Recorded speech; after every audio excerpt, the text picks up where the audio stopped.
Welcome to Crime Besties. We're here for another episode this week. Thank you for joining us.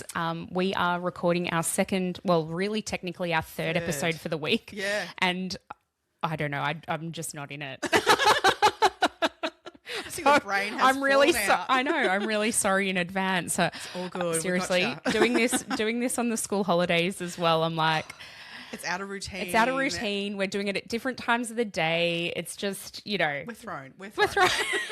clearly doesn't take much to throw us, but here we are. We just don't have enough wine in us. That's the problem. That's It's what early it in the morning. is. Now you're absolutely right. That's 100% what it is. Guys, I think I'm right because you got me a coffee, so I'm good now. Yeah. I'm good now. Well, I feel like I am literally just full of caffeine and dry shampoo today. So, I'm sorry, what?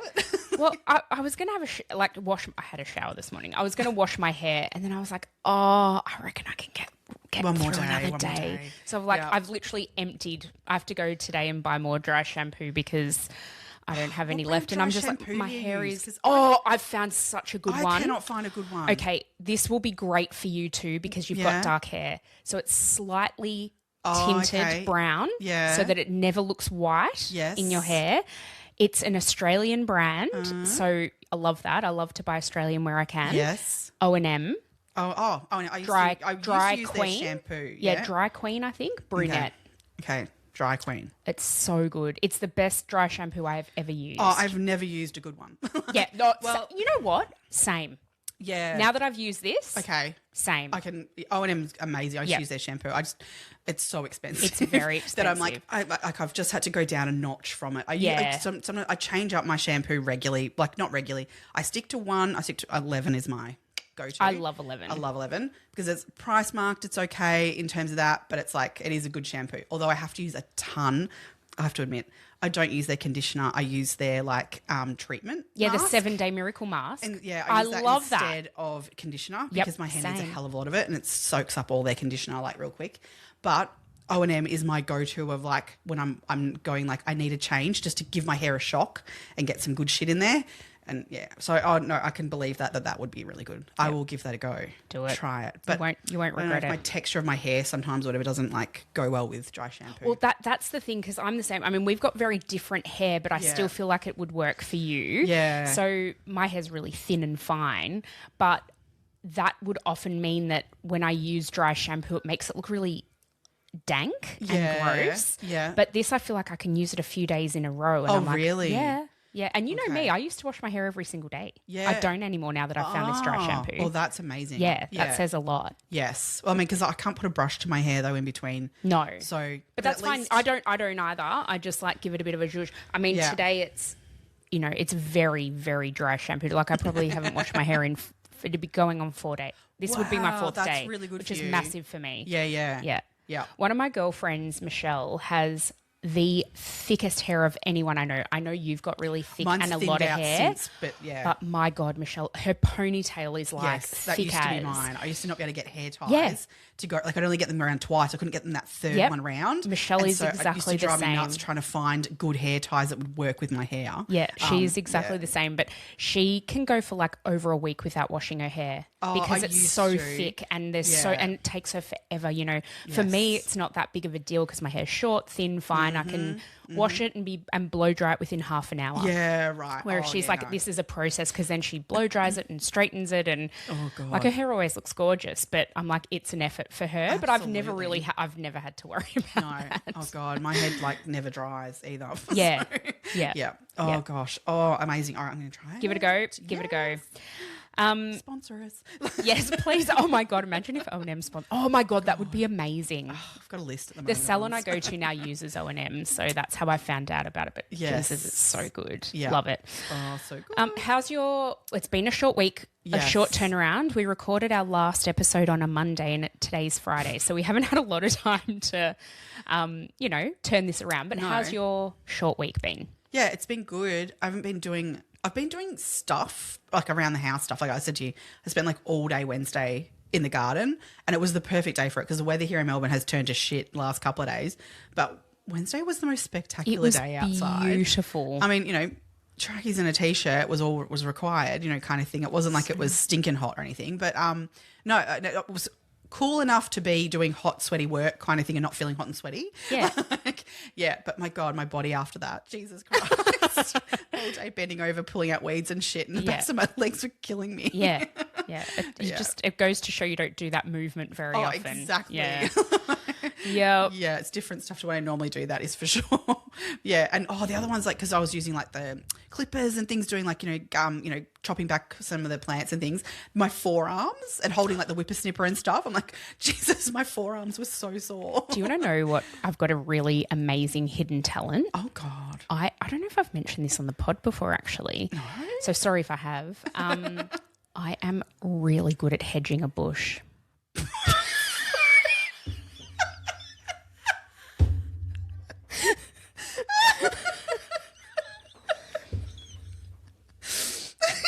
For real.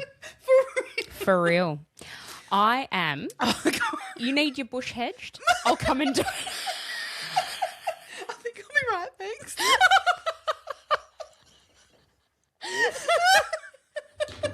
Jesus, why does your mind always go to the gutter? I'm talking about the bushes in your garden, dude. So we've got like a box hedge out the front, and then we've got another hedge on our side of our driveway. Yes. Fuck, I don't even need a string line. I've just got the eye for it. I've got now. Actually, my dad gave me an old hedger of his, like an electric, battery operated one. Like, it's changed my life because I used to do it with the manual cutters, but I'm still really good at that too. It's just a talent I have. Oh, well done. Well done. No, I do. I've got a long driveway and I like to just go down and just trim everything back. And and I've got electric ones that I use on some of that. Not that it's not hedging though. Like, it's not hedges that you want like shaped. Like, love a shaped strip, hedge. whatever you want.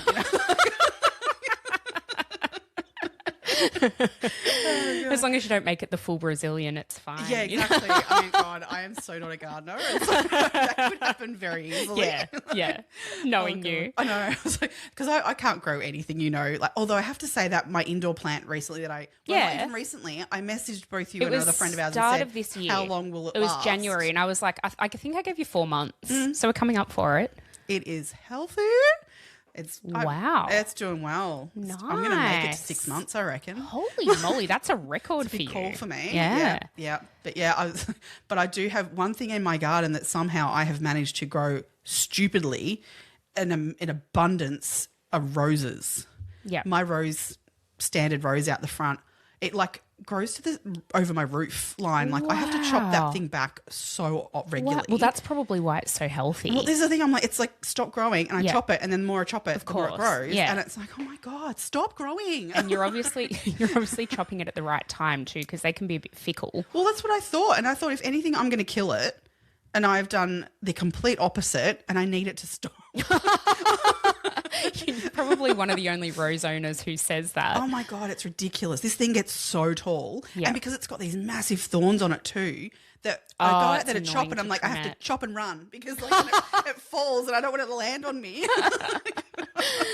Do you wear gloves? Yeah. Okay. But like, it still goes through the gloves. I need to get better gloves. You need leather gloves. Yeah, those leathery, tough gloves. Yeah. Oh yeah, it's a whole thing. I'm not great in the garden. I'm like, I'll just freaking get this done and chop everything and make it die. And, and then I'll the only thing I'm really good at growing is weeds. So Oh, good on you. Yeah. That's something. Yeah. Are you going to tell the people what you did last night? Yeah, I guess we could tell them.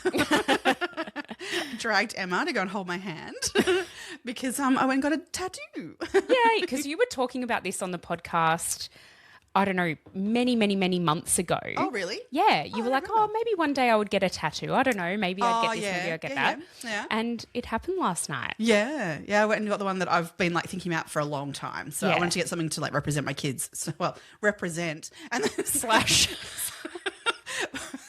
I had a whole plan of like just a representational like tattoo of my kids. And I showed it to both of my kids. My older one like just doesn't care about stuff like that. Whereas my younger one is very like into particular these sorts of things. And he was like, oh, no. What was it?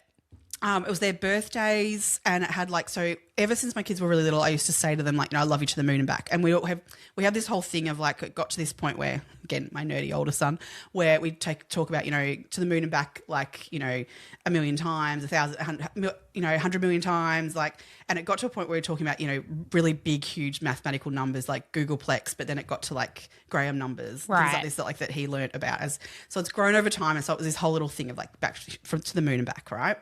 So I was going to put that as a little thing on it as well of like their birthdays and to the moon and back. And but Brody was like, I get what you're doing, but no. Yeah, nah. He goes, I want my name. Literal. Yeah. Yeah. Yeah. So I'm like, I wasn't really going to do names, but we've ended up with names. So, yeah. Yeah. I love it. I love the script of it. It's really nice. Yeah, I can show it in the camera if anyone's like, I don't know if I can actually. Not really, no. It's still got, no, you can't really see it, but it's still got the like second skin stuff skin on it. Yeah, yeah, because it's so fresh. So fresh. Love it. Yes. All good. Thanks good. for coming. Oh, that's all right. It was, I mean, I've had my eyebrows tattooed, but obviously I couldn't see that. No. So I've never actually watched anyone get a tattoo before. So it was good. It was a good experience. Yeah. Emma's nose was right in there. Oh, yeah. I was like, I need to see this. Is there blood? Bring blood. Yeah. She was lovely, the girl who did it too. She's awesome. Very good. Highly recommend awesome. Fine Lines Tattoo. Again, if they want to sponsor us. Yeah. Very good. Very, gosh. very good. I took the boys to the Coldstream pump track yesterday. Yes. For just to get them out of the house, and it was so cool. Like if anyone's in or around the area, in the Yarra Valley in Victoria, it was actually such a lovely morning out. The weather turned to shit at about 1 o'clock, but that was fine. Was you like we were perfect timing home when just you got in out time. there? Yeah. It was really great fun. There's heaps of like good bakeries and stuff out there. Coldstream's lovely. Yeah, Well, it's so great nice. brewery as well, by the way. Well, Ollie was like, can we go to the brewery for lunch? But we had the dog. So I'm like, well, you no. can sit outside there. You can, but the weather was turning. shit. Yeah. So, yes, we ended up just bakering it up. They And used to have a really good strawberry farm too. We can go strawberry picking. But it's not there there anymore, is it? Oh, it's No. there, but they don't open to the public to strawberry pick there anymore. bugger. There's one not far up the road, but True. Um, yeah. That one was yeah. really, I remember going there with like, when my Yeah. kids were really little. Yeah. I remember being in the parking lot and like, Brody ate like his first strawberry. Like Mason had downed half the punnet already. And Brody, I think, ate his first one. He was really little. And like, I remember him just being covered in strawberry. Like how his entire face. It was Yeah. so cute. yeah, love it. I love a fresh strawberry. Oh, yeah. Yum, yum, Yep. yum, yum. So good. Very Strawberry good. picking's very good fun. Yep. I do have a shout out for today, and this person deserves a massive, massive shout out because not only is she a Patreon supporter who Oh, yes. I'm very to you know exactly what I'm talking about. Yeah. Not only is she a Patreon supporter who comments on so many of our things, she shares our things, she likes our Instagram posts. She also has in the past bought us coffees and this week bought us more coffees.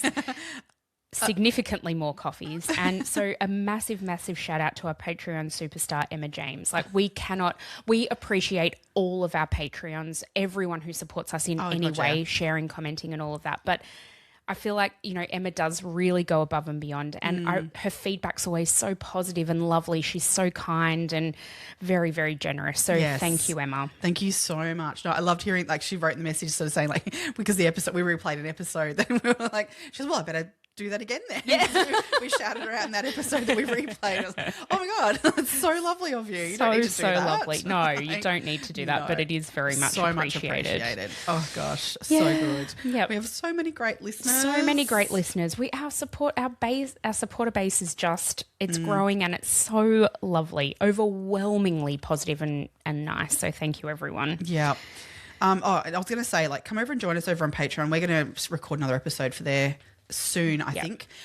So we're going to, you'll have another one new over there very shortly. Yeah. But we're sort of building that now, I think, too, which is really great in the community there. So come and join us and check it out. And we may have a little competition or something soon over in our Patreon for maybe some merch. We absolutely will. So once our merch is available, we are going to have a bit of a giveaway to our Patreons. So if you're a member over there, you'll just go automatically into the draw to win some of our merch. So awesome. Join up if that's something that you might might want to go into the draw for. Amazing. Our merch is due to arrive any day now. Well, I think it's actually, we're getting the first dump of it today. God. Yeah. And then the second, keep an eye out on the door. If you hear the doorbell, that's actually what it'll be. I got the notification today. And then the second lot of stuff is coming next Tuesday, I think. So at the minute we see it and go, yes, it'll be available. Keep an eye out on our socials because we're recording at the minute a little bit in advance. For sure. So keep an eye on the socials because that's where you're going to find out about it. Hopefully when you're hearing this episode, it's been dropped. Oh my God, that'll be so exciting. That's so cool. Yes. Let's hope it's all good. Jesus. Okay. I think it will be. I think it will be. I'm pretty confident in the quality of the items. It's whether or not like the placement and of things has worked and that sort of thing. But that's easily tweakable. Exactly. I think that anything that we need to do with it will be tweakable and we'll be able to get it out and out pretty quickly after. Yeah, so agreed. I'm very confident in Em's ability at the moment because you've been doing amazing work. Oh my God. I don't know if you should. Well, let's wait and see for it to come before you give any, outlandish statements like that, okay? I love it. My mum's already like, I need a zip-up hoodie, and I want one. So she's like, what my mum said? My mum's like, I'm going to wear the piece of shit hoodie to school pickup. I'm like, no, you're not. Oh, with everyone else at the moment. Yeah, I know. Well, actually, that's true. She won't be the only one. I'm like, Mum, at least wear the I don't know. Yeah, something a bit more like the Stay subtle. Curious one. No. Everyone wants the piece of shit. Yep. I mean, fair. Yeah. Yeah. Okay. We love that. We love that for all of you. It's what we're here for. We love it for you guys. Yep. Yeah. All right, let's get into today's episode. We've been waffling on for far too long. Before we get really, really into it, let's just do a little warning, I think, too. Yeah. Because today we were going to talk about extreme sexual violence, drugging, psychological trauma. So I think we just need to warn people. And violence against young people, so people under the age of 18 in certain circumstances as well. Yes, that's true. So I think we just need to warn everyone and just say, take care of yourself. And if this isn't the episode for you, then, that's cool. Come back next week. Please move along. But, all good. But let's just be, I think that's a really fair warning. I mean, all of our episodes deal with pieces of shit, but this one's... Look, I think we'll get into this as we talk about it, but I think because of the nature of what it is, it's almost more jarring because it's not something we hear about or know about very often. No, so, which we need to... I think that's why we need to speak about it too. That's right. That's why we chose this case because it's not... I don't know about you. So we're discussing the case against Reynard Sinaga. So he perpetrated untold, well, we will be talking about it's spoken as being the largest in the world amount of rapes that one person has committed. God, it's just absolutely horrific. But when somebody suggested this case to us, and that's why it made it onto our list. Yeah. And when we were looking into when we were planning out our episodes, we sort of looked into it. Now, I very, very vaguely had an idea of this case. Yep. Not in any detail whatsoever, and I didn't know the resolution to it. Yes. And a lot of that is because there was a lot of suppression around the time that it actually happened, and stuff sort of very much trickled out in the media over the subsequent years. But I think it's a really, really important story to tell. I really do too. The more I got into this, in researching it, I felt like this has got to be spoken about. Yeah, agreed. Yeah. All right, let's get into it for today then. Sure. Reynard Sinaga was born on the 19th of February in 1983 in Jambi, Indonesia, which was a part of Sumatra. When he was young, his family then moved to a town sort of not very far outside of Jakarta, like a little city outside of Jakarta. Mm-hmm. And that's basically where he grew up. He grew up in a gated community in Depok, it's called, just south of Jakarta. Mm-hmm. And he grew up in a very wealthy family. Yep. So his father, whose name, where have I got it? Is Saban Sinaga. He was is a businessman. He is, I don't think he's the owner, but he's very, very high up in a palm oil factory processing kind of. Yeah, he seems to either be a massive investor or it was kind of, I couldn't kind of get exactly, it's really hard to Because in find. some places, like he said that he's a banker, but he's not actually a banker. So, No. yeah, I see why you think he might be an investor. It's really, the information about him is not overly clear around where the money's come from. That's it. Other than palm oil, Yeah. which is dodgy anyway. Disgusting in and of itself. Yep. So that's what sort of... So the plantation, I think, originally was in North Sumatra, which is why they lived there. Yeah. And then I think the core business dealings were in Jakarta, which is why they moved. Now... A very conservative family. Very conservative, Catholic family. They... his mum, Normawati, and his dad, they had 4 children. So Reynard is the oldest. There were then 2 boys and a girl. And so he's got 2 brothers and a sister. And as you said, they lived in a conservative Catholic upbringing in a largely Muslim country. Yes. So they would have been in the minority in terms of their religion, their religious connotations, but they absolutely had community there. So Reynard, or Ray as he was known to a lot of people, was what we would probably call a perpetual student. Yeah. Fair statement. Yeah. So he completed a bachelor's degree in architecture in 2006 at the University of Indonesia, which is their most prestigious university. Apparently he was quite academic. He did very well at school. Really intelligent. Very intelligent man. Yep.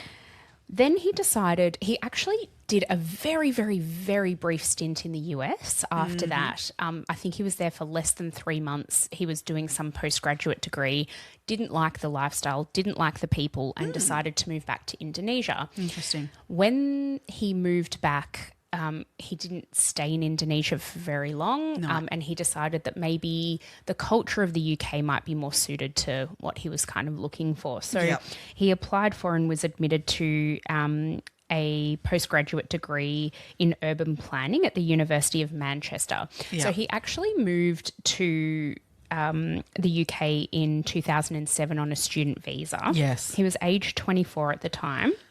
He started studying for this urban planning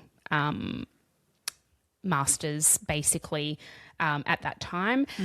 He was completely financed by his family. There was plenty of money there to do that. He wasn't, so he didn't work a job whilst he was living there. Okay, so there's a bit of conjecture around this because he has claimed that he worked for both of the Manchester football clubs, so Manchester United and Manchester City. Manchester United have come out publicly and said, we have nobody by that name ever having worked for us. Manchester City have just not said anything. And then apparently this is true. He did work for Next, the clothing company. Next. Right. He worked there in retail for a very short stint, and he also sometimes worked at some of the bars around where he was living. Right. But he never had a solid job. It wasn't something that he did for a very long time. And he didn't need to because, as we say, he was completely financed by his dad. So not only did he pay for his tuition, he paid for his housing, his food, his recreation. And so, there was no real need for him to be working. So that gave him a lot of spare time. And for an incredibly intelligent person who studied, he also studied sociology, like human biology. He's on a PhD level in the planning, I believe it was. It was in human geography, but he didn't get that. He didn't attain that. So he failed. No, he failed it. Oh, that's interesting. Yeah. So basically his thesis, so he basically went on and did, in 2009, he did that urban planning, the Masters in Urban Planning. He then went and did sociology, as you said. Both of those were completed at the University of Manchester. So sociology, he started that in 2011. Then in 2012, he started this PhD in human geography at the University of Leeds. Now, Leeds is about an hour away from Manchester. And so he would just commute. He didn't want to leave Manchester. He was very, very happy there, and he liked the lifestyle that he was living there. And so he decided to commute for his PhD. His thesis was titled Sexuality and Everyday Transnationalism Among South Asian Gay Men in Manchester. It's very specific. Very specific. I mean, I know you need to for a thesis, but I mean, yeah. He submitted the thesis in August of 2016 and the examiners failed him, but they offered him a chance to resubmit. They I'd obviously know, like, what element of it they failed I him on, could you know? Like, I could not find on what grounds it failed. I looked because I was like, I'd love to know, was it the insights he had? Was it that the research was incomplete? Was it, I don't actually know. yeah. And then it all kind of came undone because he was in the process of correcting, and it was before his resubmission that all of this kind of came to play. So he never actually attained his PhD. Yeah, completed that. Yeah. Yeah. Oh, no. Oh, sorry. Sad. Sad.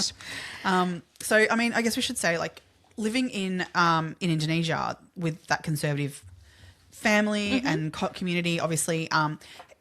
Now, Reynard did feel that he was gay, and so in that community, he did not feel comfortable, and I guess that's where he was seeking out, you know, places where he might be more accepted for being who he was. Obviously, he had a relationship, I wouldn't say a good relationship, but he had a relationship with his family that he wanted to continue for his own benefit in a lot of ways. Absolutely. I mean, financially, you wouldn't want to piss your dad off and say, I'll cut you off when he's going to support you and doing all those great things like of living overseas and studying, etc., and not having to work full time to pay your own way.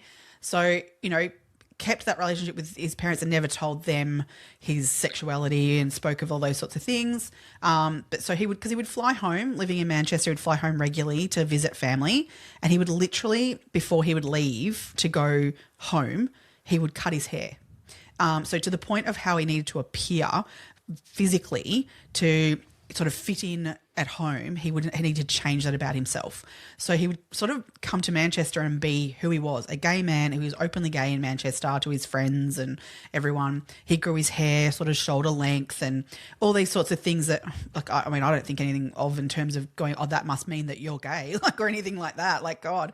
But he felt that with going home, he couldn't have that longer hair. He couldn't behave certain ways. He had a certain image to uphold. Yeah. That's very, very true. Yeah. I think at the time, so whilst homosexuality wasn't illegal in Indonesia at the time, there were certain provinces like Aceh where it was. Yes. So there were certain places where if you were a gay man or a gay woman, you could not go there because you would receive, it was like, you know, brutal old school punishment, like 100 lashings or something like that if you were seen to be partaking in homosexual behaviour. Yeah. And so that goes to show that even though it wasn't illegal in Indonesia, it wasn't accepted and it wasn't something that was out and sort of overtly visual in in society. While saying that, I think at the time in Bali, you know, which is a place that a lot of Australians go to have a good time and have a lovely holiday, it was more accepted in places like that. But certainly on the mainland, in and around Jakarta, it wasn't something. You wouldn't see two men or two women holding hands going down the street or anything like that. And I dare say, like, his dad in the position that he was in with, you know, this kind of money and all those sorts of community that he was involved in, specifically it became really, that's just not what you do in that community. Yep. I mean, in general, I feel really sad for someone in that position of, like, not feeling and being able to be accepted in their own family for who they were. I can empathise with that. But then I think he's probably done the right thing to a certain point by moving away and finding a community that he fit into. So in moving to Manchester, which is, you know, it's probably the second biggest sort of city outside of London and Birmingham maybe, but it's a vibrant urban cultural place. It's very hip. You've got the university there, so it attracts a lot of young people. It's a real student sort of town, sort of in that sense. There's a lot of, I mean, the area where he lived, it was, you know, there was the nightlife. It was busy and active. There was like the gay village, so lots of gay clubs and a lot of people. It attracted that type of person around. Yeah. You know, it was near Chinatown and there's, as you said, bars and restaurants and really vibrant nightlife and fun. Yep. Lots and lots of fun. People would go there on nights out, have a great time, and everything would be all good. Yep. So Sinaga was actually in Manchester on a student visa, which he attained in 2007. And I guess to be on a student visa, you have to be studying. So he's gone on and studied for the next 10 years in Manchester. Yeah. Yeah.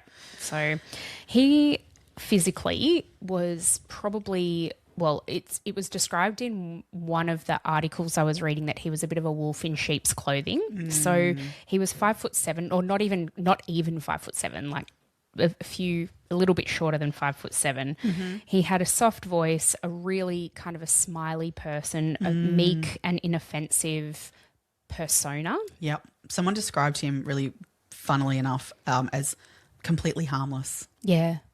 Which I find a really interesting wording to use of someone that caused so much harm. Gotcha.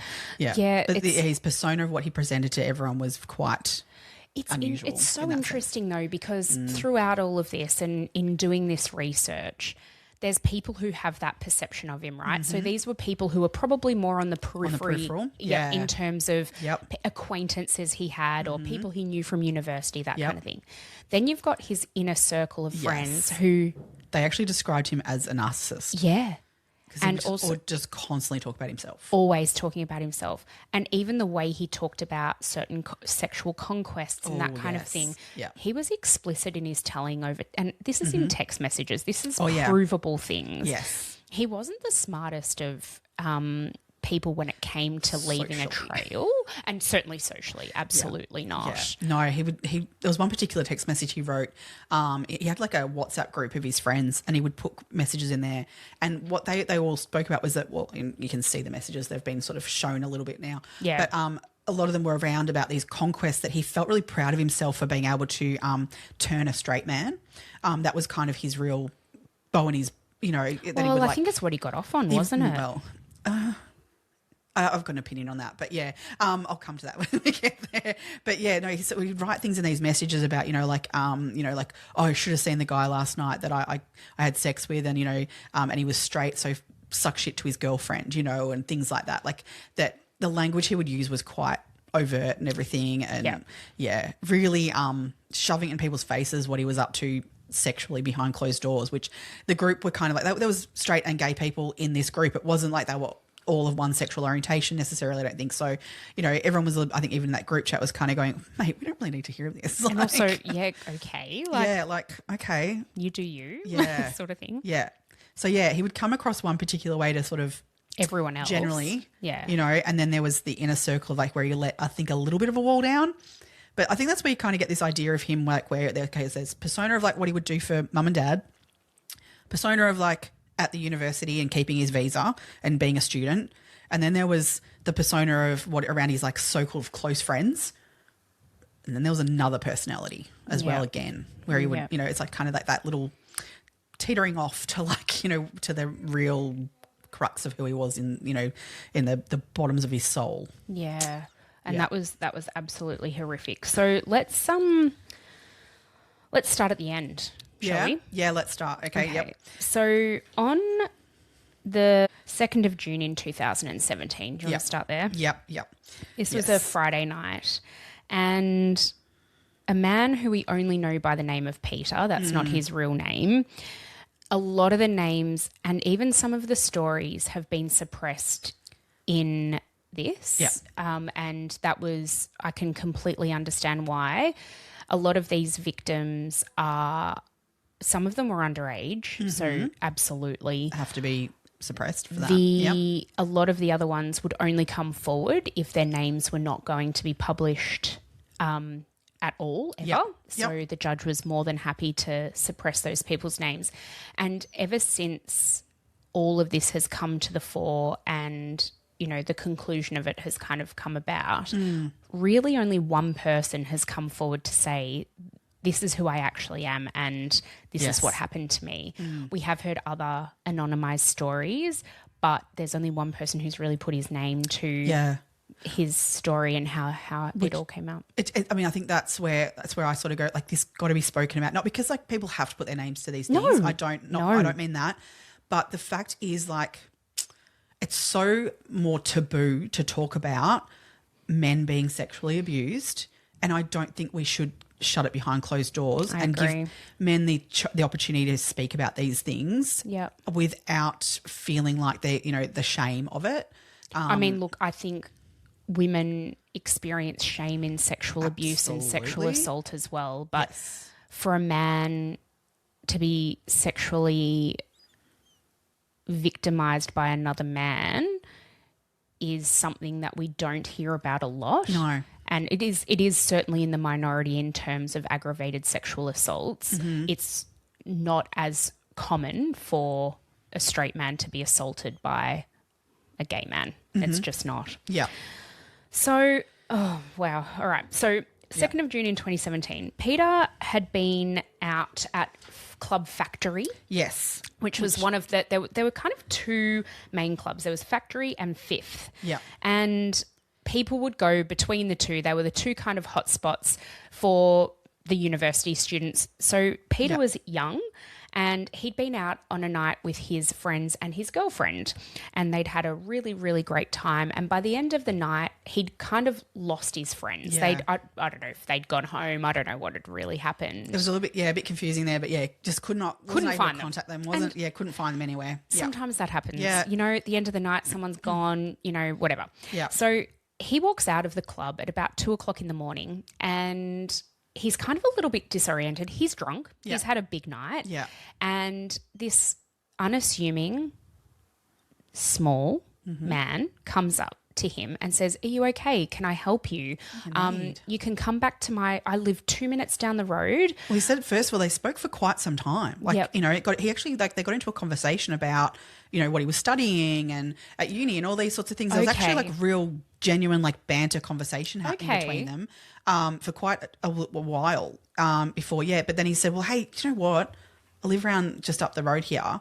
While you wait for your friends, because it was really cold outside. It was freezing cold. Come inside to my place while you wait for your friends to rock up," because I think they'd got a bit he was trying to contact them and wasn't hearing back from them, and he's like, "They'll get back to you. Just come inside and be warmer. Be warmer. Come and have a drink and while you wait for them. I'm just right here, because he did just live right next there. door. Yeah. Very conveniently. Yeah. So it didn't. I'm really intrigued by his ability to manipulate people in those moments. But I think there's that. I also think, and I saw this in an analysis piece by, I think it was The Guardian, and they basically said that it's physically because he was not intimidating at all. Yeah.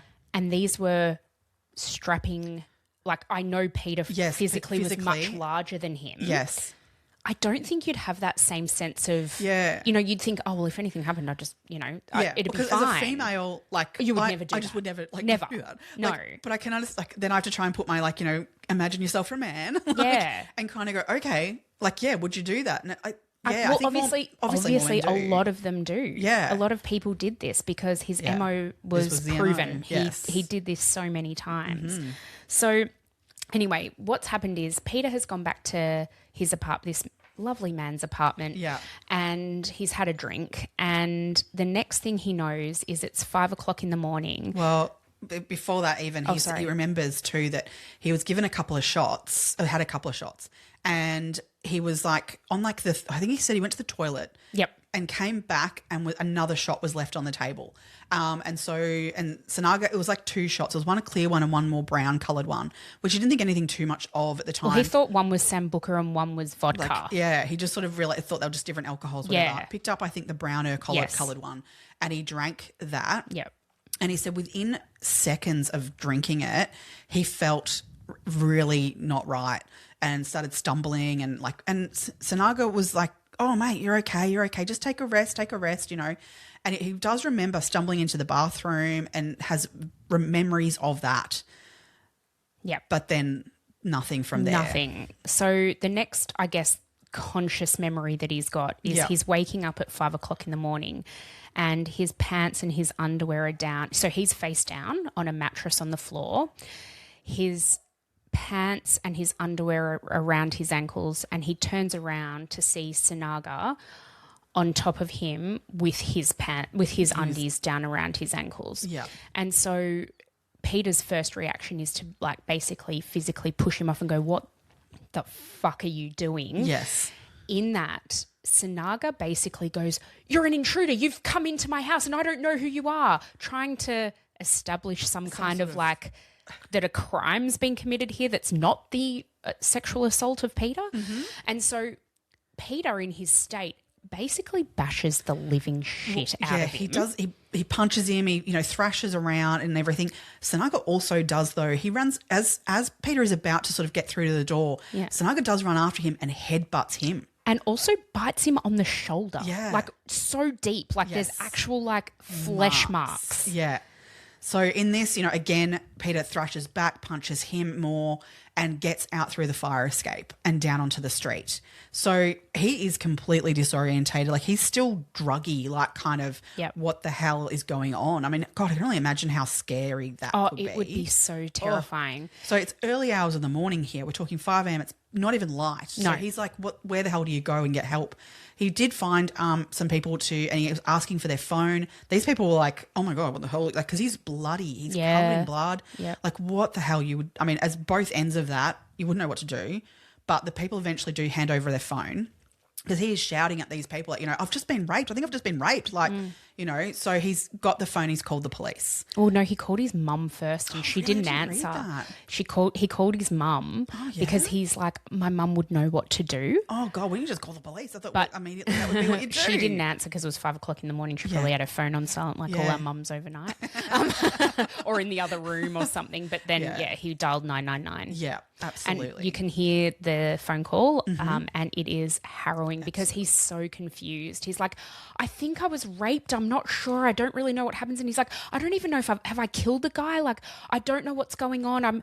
This is like roughly where I am. And I don't know how I got there. He's so confused. Yes. But he constantly says, I think I was raped. I think I was raped. Yep. So the 999 operator says, we'll get someone to you, just are you safe to stay where you are? So he does. He stays where he is. A couple of police officers attend. He's able to point them into the direction of where he's come from. Yeah. And so they go back up and they walk into Reynard's bedroom in his flat, and Reynard is on the floor bleeding. Clear head injury. He is not in a good way. So ambulance come. He gets stretchered out and taken to Manchester Hospital. The police then arrest Peter. Yep. After seeing Reynard, they're like, this guy has beaten the shit out of this smaller, meeker man. Clearly, the victim is not the victim. It's the other way around. And they arrest Peter. Which I can somewhat understand, but I mean, they're not listening to him. They're not listening to him, which is so frustrating. The horrible thing is, so I think he was he held for like 9 hours or something like that? I think it was, but he was consistent in his story. Yes, he was consistent. He was saying, I've been raped. Yeah. It took them 48 hours to do a rape kit on him. Yeah. They didn't do it immediately. Yeah. I mean, the cops kind of... I know, I totally get it. Like they took Reynard to hospital immediately. He stretchered him out. I just kind of like I see the photos of him on the stretcher being taken out, and I'm just like, oh the fuck, don't be so nice to him. Yeah, like drag him out. But anyway, because they just assume like this is the victim, like in this scenario, and he's been beaten the shit out of by some random person. So they take him off to hospital. The police sort of start going. They start twigging to something being a little bit off and a bit not right when Sinaga constantly keeps asking for his phones. Not phones, like, and doesn't let it drop. Like he is so agitated around these phones and like having access to them. So I think that's what happened at the 48-hour mark. So he was in an induced coma for that time, right? Yes. So under police guard too, because they thought, as you said, that he was a victim of this absolutely aggravated assault. Yes. And so while they had let Peter go on court, he was still under suspicion for this crime, but they needed to wait until Sinaga woke up to get his side of the story and to get his statement. Peter, but they still weren't taking his story for fact until they spoke to Sinaga. That's it. So it wasn't until Sinaga came to, which was at roughly 48 hours later, because I think he did have like a little bleed on the brain or something like that. And So when he came to, as you said, he wants his phone. So the police like, yep, we're going to go and search your house anyway. We've got to get evidence of this crime because apparently the bedroom was very bloodied and there was a lot, it was blood messy. everywhere. There's photos of like the crime scene, I guess you call it. Which there's a lot of blood. Yeah. So the police are like, well, we obviously have to process that as a crime scene. Yeah. So in the processing of that, they found Sinaga's phones and they're like, yeah, sure, you can have them. We just need to check them first because there's possibly stuff in here that we can enter into evidence, thinking at the time that it would be in support of Sinaga. Yeah. He gave them like 4 false, what do you call it, pins to try and get into his phone. And in the end, he was just like, tried to snatch his phone off the police officer who'd kind of taken it to the hospital to try and get him to unlock it so they could see what was in there. And so that obviously raised some suspicions really with the police. Like, why is there an issue here? Yeah. They've been able to somehow get into his phone, like I don't know, forensics. I don't know. Someone's gotten into his phone somehow. Yeah. And what they have found on there, on both of them, is the most horrific and violent sexual perpetration against so many men and boys. I'm going to say boys because some of these boys were 17. Yeah. There was hundreds of hours of footage on these mobile I think phones. there was 3.29 terabytes of data. This is up, once they were able to get everything. That was between mobile phones, laptops, hard drives. The cloud. Like, it was, it was everywhere. Everywhere. Once they got into everything, they found it was just ridiculous. Which is I think in a terabyte of data, you can get like maybe 300 hours of video. Well, something like, I think I heard someone say there was 330 like DVDs worth of, if people can think of it that way instead, like 330 DVDs worth of footage in that 3.2 terabytes. Wow. It's okay. It's a lot. It's a lot of data, footage. a lot of footage, and there were still photos and stuff as well. Like it wasn't just videos. Yes, there were definitely screenshots. There was photos. Like lots of evidence. So the police like, holy fuck, maybe Peter was telling us the truth. And so that's when they went and got the rape kit done on Peter. I mean, 2 days later, it's not ideal, but they were able to do that. Yeah. And I'm tipping at that point, because I don't remember reading this anyway. Like at that point, they wouldn't have done like even a blood test, say, to go like, what had he been drugged with? No. So they didn't even get that evidence. I'm guessing after 2 days, that would probably be out of his system as well. Oh, absolutely. Yeah. GHP has a very short it's half-life. really short-lived. Yeah. So they missed all that opportunity. God, in some ways, thank God they had the videos, because... Oh, that was the nail in the coffin, because otherwise I feel like it would have been he said, and a little bit... I mean, yes, the rape kit of Peter did prove that he had been raped. Yeah. But there was actual video footage of him being raped. Yes, as well. Yeah. And then, obviously, that opened up the door to many of the other others. boys. So the police are now investigating a serial rape case, and it is incumbent upon the investigators to watch all 3.29 terabytes of that horrific, brutal sexual violence. I feel for those police officers. I can't even imagine what they would have to go through to watch that, but I also understand that had to be done in order to bring this person to justice. Oh, yeah. Now, the next part of what they needed to do was try and identify all of these people. Now, how many people were in the videos? Because I know 48 came forward to go to trial, but it was like 206 individual people were seen to be on these videos. However, there's still, to this day, I'm talking to today's date, even during trial it was less. But it was more than this. But there's still 50, I believe, that have not been identified. I know there's a story that one of the investigators talks about, that she was working at the Manchester police station on this particular day, and she'd been investigating this crime. And the police actually used the media to get this story out and say, look, have you seen this man? Have you had an experience with him? If you have, you need to contact your local police station and come forward. You'll be kept, your information will be kept private. You'll be anonymous if you wish to be. Yeah. And this particular female police detective, she said she was standing in the reception area of Manchester police station, and this man walked in, and she said, as soon as I saw him, I saw you in a video. Oh I know why you're here. Isn't that horrific? That is awful. And that's exactly why he was there. He saw Sinaga's photo on the news and was like, I've seen this guy. I'm pretty sure I've been in his house. Because a lot of the thing is, so what we do know is that he was drugging these men with GHB. Yeah. Now, GHB is colourless, odourless. It has a slightly salty taste, which is generally masked by alcohol or any other flavor drink. So in water, you can kind of tell that it's a bit salty. Yeah. But he was drugging people with GHB. Yeah. So GHB is a very common date rape drug.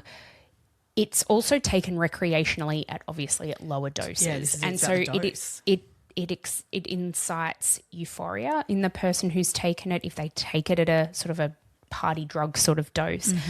It also heightens sexual pleasure and sexual desire.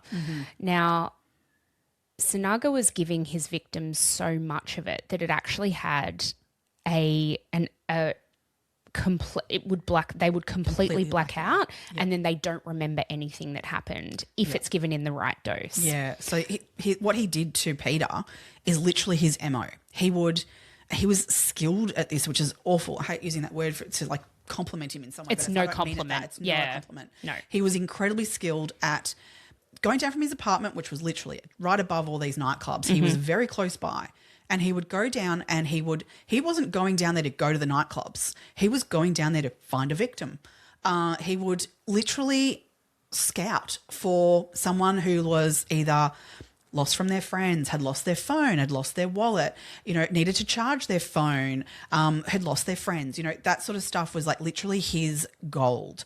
And he would then talk to these people, convince them to come to his apartment, whether to charge their phone up or wait for their friends or have a drink. He offered them come and have a cup of tea, sober up at my place. Yeah, all these sorts of things. And he would get there and then would give them alcohol or, and he had this like full cocktail, like bar sort of table set up. Yep.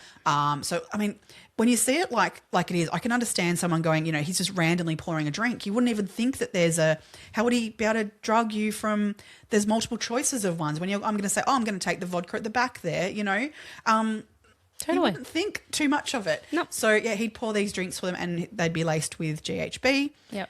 To this point where, then his victim would pass out and he would rape them. And 99% of the time, these people would then wake up the following morning having absolutely no idea that they had been raped.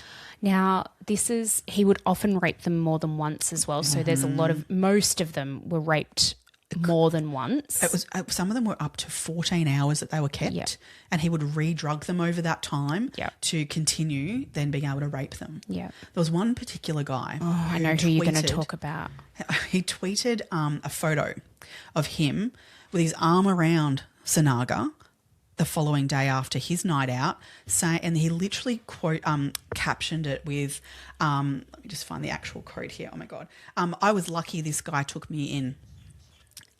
Oh my God. Because a lot of them had that sense afterwards in that they're like, fuck, I must have been way drunker than I thought. And thank God I came across this guy who's let me crash here because how would I have gotten home in my state? Oh my God, like what a lovely guy. What a lovely guy. He's let me just crash saved here on me. his couch or whatever on the floor or, and I've woken up this next morning and he's like, here you go, have a cup of tea now. Like, and got me on my merry way. Yeah. Meanwhile, that person has absolutely no idea. This guy literally like posted tweeted that photo out, and then this comes out in the news, and he had to comprehend. Holy shit! This guy who I have then the next morning said thank you to, publicly even over Twitter, actually fucking raped him. Yeah, which is just. I can't even. There were also stories of men who woke up the next morning. There was a particular victim who had Crohn's disease and the perpetration of the rape for him caused significant damage in the area, which was exacerbated by the fact that he had Crohn's. And he ended up going to the hospital, but he was so ashamed and he didn't really know what happened. And so he kind of got treated for the injury, and that was it until all of this kind of started coming out, and he's like, oh, wait, no, this is actually like really, this happened to more people, and he was one of the people who formed part of the lawsuit that came. So, you can't even imagine. So we're talking about 206 individuals, but we are talking about countless numbers of rapes. Well, like if you're saying some of them are raped, 4, 5, 6 times over those hours. The other thing is that I'm saying is those 206 people were within the time period of 2015 and 2017. Yeah. Now, we just spoke about the fact that he was at Manchester University there and living in that same area even from 2007. Yep. When did this actually start? We don't know. No. And then there's also, like, I've seen insinuations as well, like, did this start in Indonesia? Is talked about as being actually potentially a start of this. Like, there's coming out from, like, other stories of people that have come together. I have seen as early as 2005 could be his first victim. So have I. So this was when he was at the University of Indonesia. Yep. But the thing is, we were talking about before how homosexuality is quite taboo still in Indonesia. Rape of a man as well. Are you going to get anyone to actually come forward and admit to the fact that they were a victim? It's been hard enough in the UK, in Manchester, for straight men. I mean, this is because we should say he wasn't specifically just going for straight men, but he did sort of target a little bit more straight men. Well, I think he targeted whoever he could get, actually. Whoever he could get, but he certainly felt more accomplished if they were a straight man. So he looked at it like a bit of a sport to turn a heterosexual man. Yes. I mean, I don't know how raping a man would make him turn gay. It doesn't. No. So, okay, you fucking idiot. But it was something that he was boastful about. Yeah. I mean, at the end of the day, again, we should just say, all of this, what he did in terms of these rapes, is not about being gay or straight. It's about control. Control. 100% about control. Absolutely. So the fact that he was targeting in some way straight men, or there was more straight men potentially attacked than gay men, for him it was actually just about the fucking control of the situation entirely. Yeah. Okay, we'll get into it. The videos that he took were absolutely horrendous. So what he would do is so these men would pass out and he would set up 2 cameras, which were his phones. 2 phones, yeah. So he would have one phone placed to the side that he would get, like, I guess, the wide angle you would call, and get the full shot of everything he So cinematic. Mm-hmm. And then the other phone he would have as he held it. So he would get more close-ups, like a first-person view of it. Well, so what he would do is what he really wanted was the close-up of the actual penetration. Mm-hmm. He would also film. This is so disgusting. So I apologize. Gross. So yeah. But he would then film his semen resting in the man's anus. So he would get really close up for any of that sort of thing. What he actually filmed them for the potential for the use by their police that they found as great evidence was the fact that these men were so drugged that they would snore. So very clearly they were not participating in this and were not consenting. They were absolutely unconscious to the extent of being so asleep and having this done to them that they didn't wake up. He also filmed them vomiting, mm-hmm. and he would just leave them in that vomit and continue. He would not stop. He would get so into this that could cause bleeding, and again he would wipe away and continue. So in all of this, though, there was one video that the police found where he put on a condom. There was no regard in any of this for his own health and safety in that scenario or the victims. I mean, there could have been an absolute horrific number of people affected here by HIV or other STDs and things. That's just, I mean, I think that is awful. Those poor men. It is awful, especially for the ones who don't know. So I did read somewhere that there was possible, I think it was chlamydia, mm-hmm.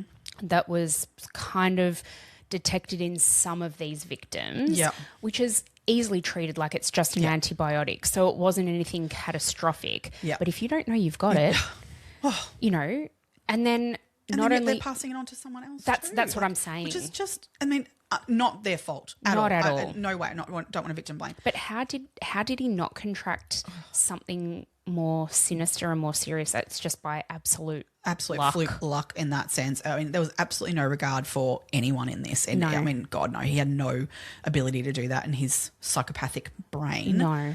But it just blows my mind, Yeah. the possibilities of all those sorts of things too that could have come of this. Yeah. Oh, absolutely horrific. I wonder what made him use the condom on that one victim. I know. I'd love to know what the motivation was behind that. Yeah. Like, did he know something? But I don't know how he would, because these victims were not known to him ever. No. They were just random. So, yeah, that was fascinating to me that there was only one instance in, thousands of rapes, really, if you're looking at how many times he perpetrated them across the 206 victims that This we is know it. of. Yep.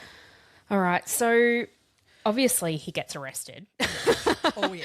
And there's, very conclusive evidence against him. Have you seen the interview tapes with the police? I mean, I find his demeanour incredibly fascinating. It's like he's so nonchalant. Well, and he cries. Like, Yeah. he's so... And at one stage, he's like... Because what he claims, he says this is not true, any of this, and that they're all lying, and that the videos, all those men agreed to participate in a game with him where they would pretend to be asleep, which is where it's important that we know there's videos of men snoring, that clearly these people were not pretending to be asleep. Like, it's so the way their bodies move in these videos, Well, etc. they don't move. Well, this is the way he maneuvers Yes, them, yes. and the way their bodies like positioned. It is They're not dead natural. weights, Of like- they are dead weight. They're Yeah. not someone moving themselves. You can tell they are actually genuinely passed out, unconscious. They're not pretending to be asleep. But that's what he claims, is that it's a sexual game he likes to play, and these men agreed to participate in it. And they're like, and the police officer, he's like crying, going, like, when they were pretending, and the police officer says, like, why are you crying? Like, why are you so upset about that? And he's like, because you won't believe me.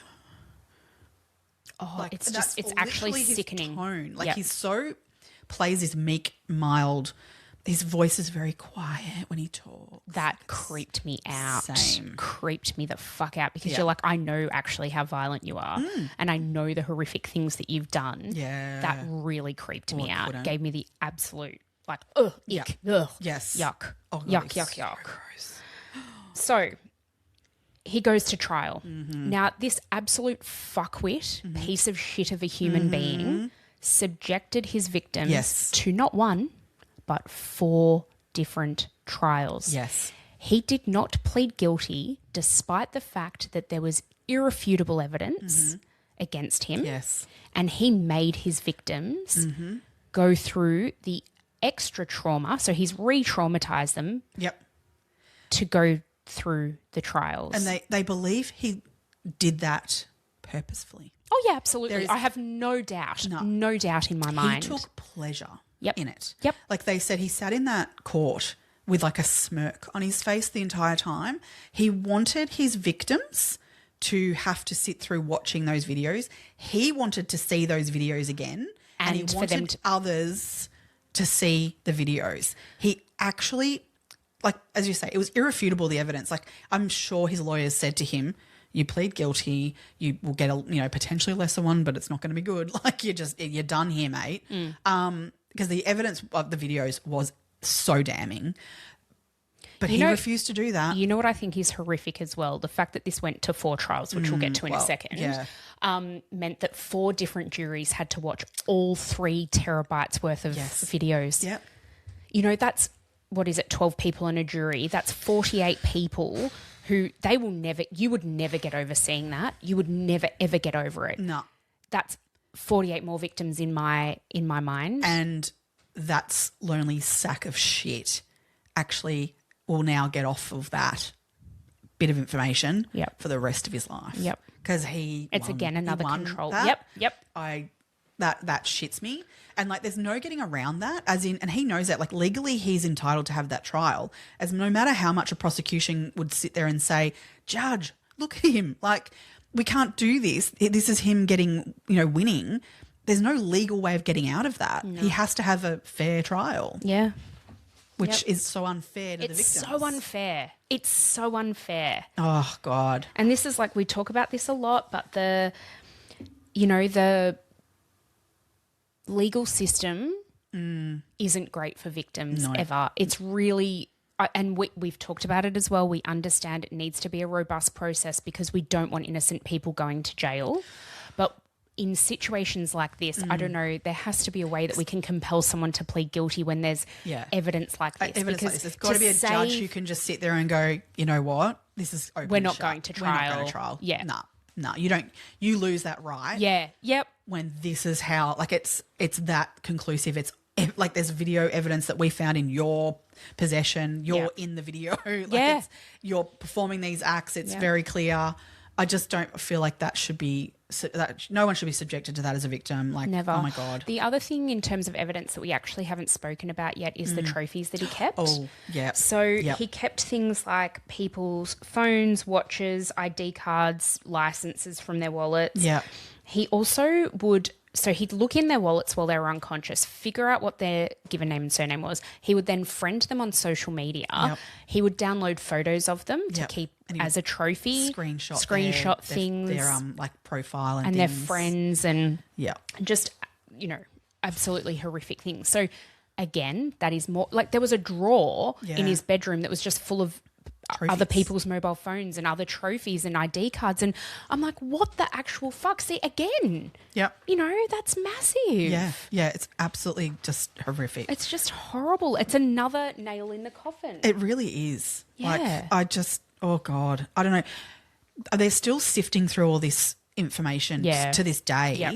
There's still, items like there was belt buckles. Like it came down to like little things like that as well. That, I mean, how do you identify? The only way you can identify that is someone going, "Oh my God, yeah, I did wear that." Like, it's not like you're going to look at that and go, "Oh, that's Joe Bloggs." Like we can go to his house, and because unfortunately these police have had to approach people from identifying them in these videos and from IDs and things in drawers. They've had to go to these people and say to them, can you come down and have a chat with a counsellor first? Like, they're not going to say it as the police coming knocking on your door. These men had to be called in, obviously, to a counsellor to have this news broken to them carefully, and that they are a victim of this and this occurred to them. They have no knowledge of, which, I mean, I find this really like, just again, psychologically for that individual, would you rather go your entire life not knowing it ever happened to you, or would you want to know and work through it? No. I know. So, I mean, legally they've had to find these people and do this and let them know. I mean, but there are men who have been suicidal over this, which is just horrendous that these men have been put through that. The untold amount of trauma that would do to a person. I can understand that there's been, out of these 206 victims, known victims, there's more for sure. Yeah.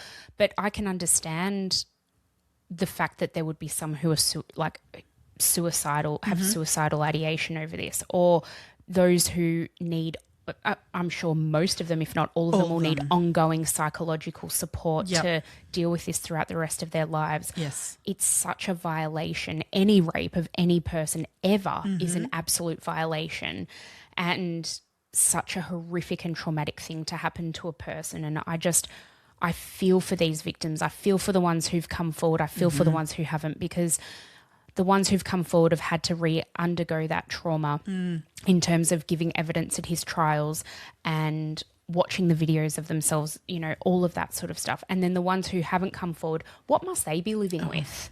God. So many of them would know. I'm sure that there is men out there literally who are like, I think maybe that's to me. That guy. But they're so as in thinking to themselves like, I'd rather not know, or do I want to know, and not coming forward because they're ashamed of that occurring to them. Yeah. That's what I want. I out of this, I want them to feel that this is not your fault. No, you can come forward and you can move past this. Yeah. But at the same time, get justice for yourself, over it. No one should feel that they can't come forward and say that happened to me, and feel a lesser of a person for that. Yeah. You should feel empowered, if anything, of being able to stand up and say, that fucking asshole did that to me and I'm not going to stand for it. Yeah. Yeah. The 4 trials, so they started in 2018 and concluded in 2019, each related to different victims. He was found guilty in all of those trials, which of course he was. I mean, it's as we said, it's irrefutable. Absolutely. He went into a sentencing hearing on the 6th of January in 2020, and the justice, whose name was Suzanne Goddard QC, she sentenced him to life imprisonment with a minimum term of 30 years initially. Yeah. She said at the time as well that some reporting restrictions could be lifted. So this was really when it all started to come out in the media, and we knew a little bit more about it, but it was still very scarce. And it's really only been over the last few years that more and more has come out about this case and about, especially with relation to the victims, even though they are still anonymised. So it was around this time that, you know, the public has learnt of the nature and the absolute, the horrendousness of what he did.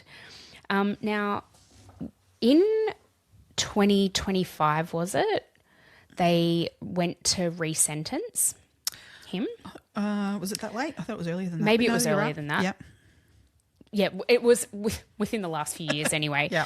They've gone to resentence him because it was found that he and there were 2 other perpetrators of heinous sexual crimes who the prosecution said for all 3 of these particular men that their sentences were grossly inadequate. Yeah. And so they actually went to be resentenced, and thankfully Sinaga did receive a further 25? Further 10 years. 10 years, so was it's it? been increased to 40 years. Non-parole. He Non-parole. will hopefully never get out. So what that means is that I think by the time he's 77 or something like that he will be eligible for parole. Yeah. I just hope that never happens. It's in 2060 or something. My bigger concern is something that's happened in the meantime, and I believe this was sort of around about 2025. The Indonesian government it was. have gone to the UK government and requested basically a transfer of repatriation of inmates. So basically, Sinaga was beaten in prison, pretty heavily, and so they stepped forward and said well, we'd like to bring him back to Indonesia, and then we'll give you a UK prison inmate out of an exchange for that. It hasn't occurred. Now, the reason that I really, really don't want that to occur is because in Indonesia, as we know from Indonesian jails in general, you can buy your own comfort. You know, there's a bit more bribery that is allowed to occur. So because his family is so wealthy, there is a very strong belief that Sinaga could end up he would remain in jail. However, he would have probably a private cell with, a nice cushy couch, a nice comfy bed, internet access, all sorts of things that he shouldn't. Yep. Absolutely should not have. So I would not want him being moved. I mean, I understand out of a perspective of why should the UK government taxpayers have to pay for him to be in jail? Because he offended against UK citizens. I get that, and I back that, but also I understand why should we have to spend our money on some other? He should go back to Indonesia, and they should have to fork the money out for him because he's a piece of shit. Yep. But unfortunately, their system is not going to give the same justice quality. So I just feel no, he needs to stay in the UK, in prison there for the rest of his life and not go back to Indonesia. I strongly feel that. I hope that doesn't occur. It's gone quiet on it at the moment and nothing else has been brought up about it. So I hope that it doesn't go anywhere. Yeah. But that's still going to linger over him, I think, for the rest of his time in jail. Agreed. It could occur. Yeah. I think there'd be uproar if it was to occur. I know that the public have already spoken about it and said no, that's not to happen. So I am sure that the UK government will do all they can to keep him where he is. Well, he offended in their jurisdiction. So does that mean they have the right to detain him? It's hard. I mean, where's citizenship and where does that? Yeah. But I mean, he offended in the UK, so he's gone against the law in that country. He should be punished. I don't know. I don't actually know how that international law stuff works. No, I'm not sure either. When he was beaten in prison, he pretty much nearly died. Yeah. So I just don't care though. No, not at all. But maybe that'll happen before he can be extradited. I don't know. Yeah, they're clearly not keeping him isolated entirely. Nor should they. No, Nor should they. think Gen Pop is the place. You reap what you sow. Yeah. I found some reactions of his family about this. So this was some of this has been reported in Indonesian newspapers. Others have been reported in through media outlets in the UK. Because so his mum is definitely more outspoken than his dad in terms of like she's given little quips and tidbits, and she did do a very brief interview with a journalist from the BBC, but it wasn't like a formal interview. I think it must have been out the front of court or something. Yeah. But so Normawati, his mum, said in this interview that the family does not believe in homosexuality and they were unaware that he was gay. She referred to him as her baby, and she insists that he is absolutely incapable of this cruelty. Now, I say that right, but she only ever attended his first trial. She didn't attend the subsequent 3 trials. Didn't like watching what your son was doing? 100%. Funny that. His father, after the sentencing, the only quote I could find from his dad, like a direct quote from his dad, was, "We accept the verdict. His punishment fits his crimes. I don't want to discuss this case any further." Fair. Yep. Good. Let's leave it at that. Yeah. Now, the other thing that we didn't talk about was... I want to repeat, though, him being gay is still nothing to do with these crimes. No, not at all. I just want to make sure we really clearly state that. Yeah. Yeah. It's the fact that his family, his mother, has focused on that aspect of him being, part of this is just like, you've actually missed the point. It's totally irrelevant. One of the things in his defense, we talked about like the fact that he said that he hadn't, that these men were willing participants and that was role play and all of that. They also had another defense. So during the trial, it came out that Sinaga had said to his mum that his victims were actually the ones who initiated the sex, but then accused him of rape to hide their own shame at being with a ladyboy. And that was what she held on to and ran with. No. I mean, okay. He wasn't a ladyboy. No. Like, you look at, so you see photos and everything of Sinaga, and you look at him and go, okay, if he was who he's trying to make out he is, right, kind of thing, in that he's a openly gay man who is, mild, meek, gentle, helpful, all they're the qualities that he's trying to portray that he is, right? Yeah. If that was plain and simply the case, added to that, he was actually quite a good-looking man, right? You cannot tell me that if he was after, like, just meeting gay men and having lots of sexual partners, he could have had many, many sexual partners consensually. I'll absolutely guarantee that if he was who he wants to say he is, he would have had plenty of consensual partners. But that's the thing, as you were saying before, that's not what he wanted. No, that is not who he was. It's not what he wanted. He wanted non-consensual partners. He wanted control. I mean, the fact that he was taking photos of the outcome of his rapes, what I'm saying is like those really close-up photos of him post-rape. Yeah. And the victims post-rape. I think that says it all to me. Absolutely. It's the most heinous and disgusting of things to do. But yet that's what you choose to keep as your trophy. Yeah. Like you liked that. You liked seeing that you had that control over, that power over these men who are just completely out of it. Oh, that's it. Well, I mean, it's the only way he could have had power over these men was by drugging them. Yeah. And I think he wanted to think that he could have that power over them at any point. And he's just awful. Yeah. The most lowest of humans. I don't even think he's human, to be honest. I mean, psychologically, he's definitely a psychopath. Yep. He was labelled as sort of actually extreme narcissist. He has complete and utter lack of empathy. And just obsession with control and power. So, as we talked about. So, I don't think he was actually physically I think he was incapable entirely of having a consensual relationship. Yeah. He's just gross. There was, where did I hear that?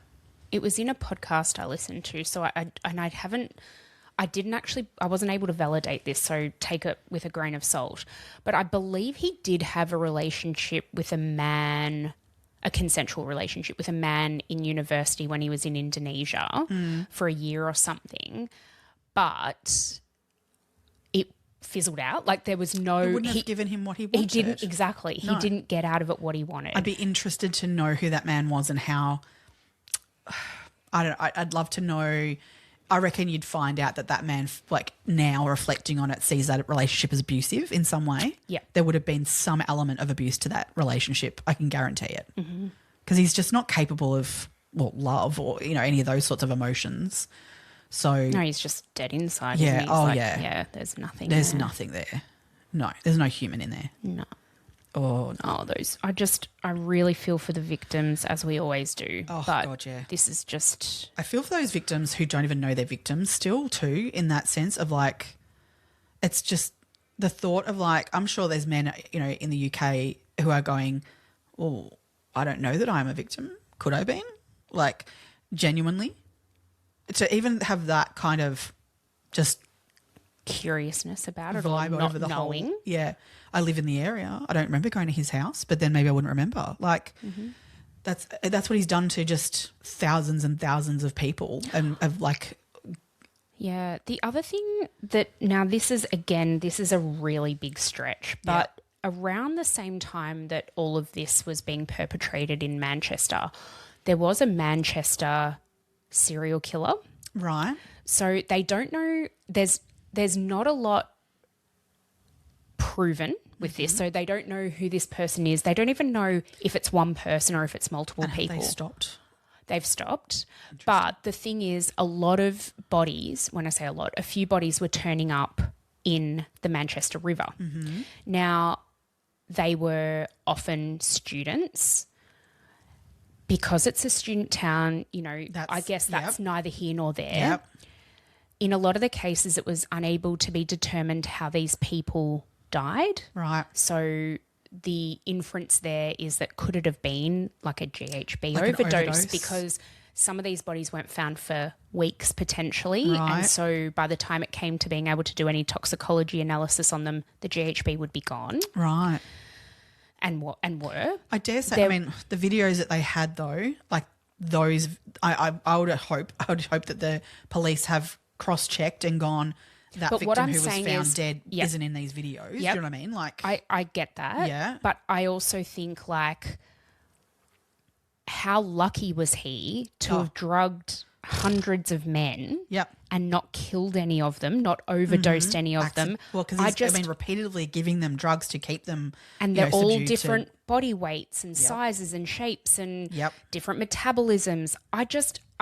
It's a question I have. Like, Definitely. how did no one die? Yeah. How?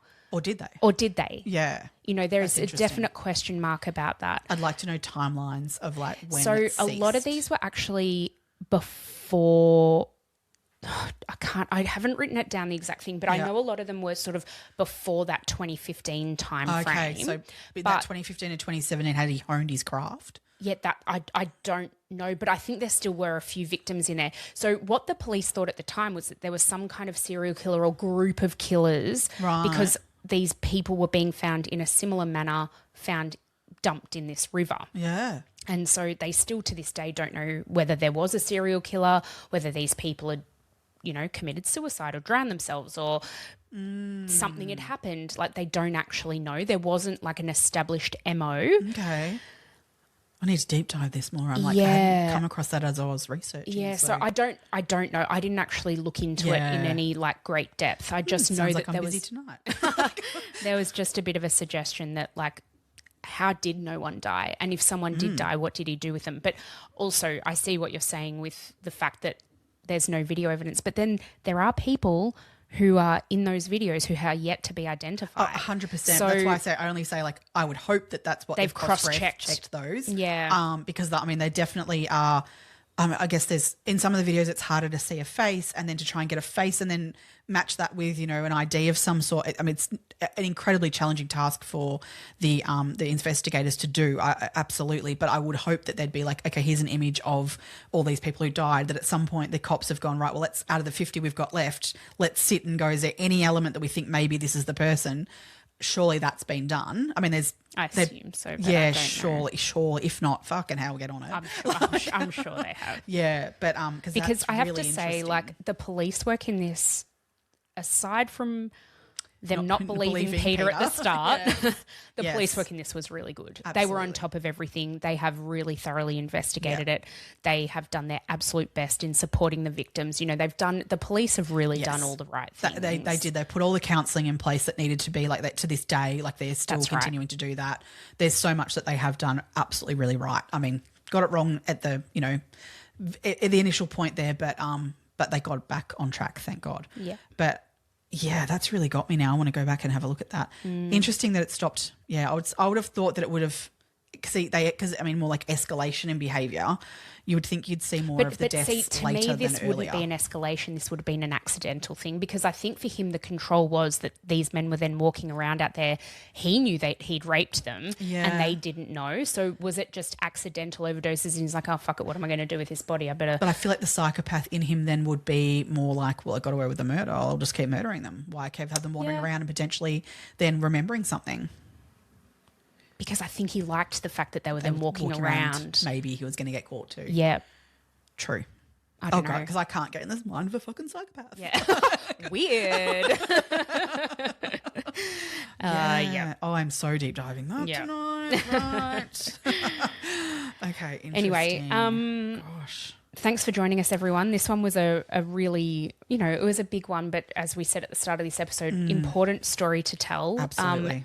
You know, as a victim of rape, I really hope that these men are, you know, not ashamed. They shouldn't be. They've got nothing to be ashamed of, but I can also understand why they would be. Yeah. We stand with them. We are with them. We are so sorry that it happened to them, and no one deserves to have that happen to them. No. So, yeah. May this piece of shit rot in jail in the UK for the rest of his life. Well said. Maybe with a beating here and there. Yeah. All good. All right. Well, join us over at Patreon or over on the socials. We'll see you next week. Stay curious, crime besties. Bye.